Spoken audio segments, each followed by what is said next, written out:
Hi, I'm Krista with L2L Support. Welcome to this tips and tricks video on how a planner interacts with the production module. Logged in as an administrator with planner permissions in L2L, navigate to the production menu, pitch schedule. For the purposes of this video, we're going to be using product orders, which I've already created in the system. Planners can import orders on their own. Here, you're going to load the schedule for the day, week, or even month.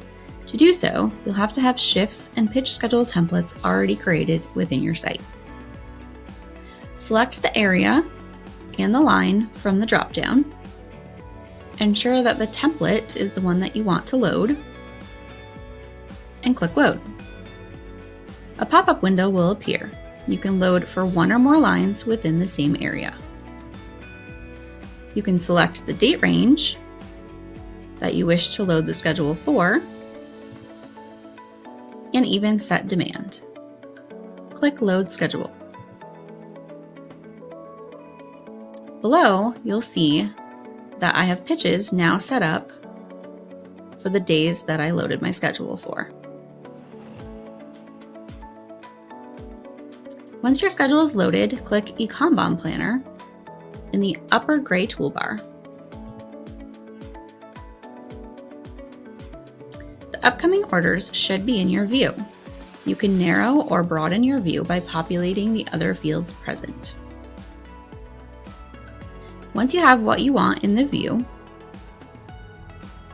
click Schedule Orders. Here you'll see there are many methods of scheduling your orders. You can learn more about what each of them mean on our support site. We're going to choose Redistribute. Select the days that you want the orders to run through. You can select order quantity or cycle time. You can also set the planned operator count from the build sequence. Click Schedule.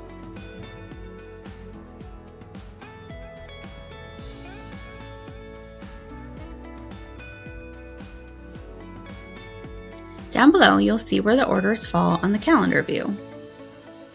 You can also drag and drop them to suit your needs.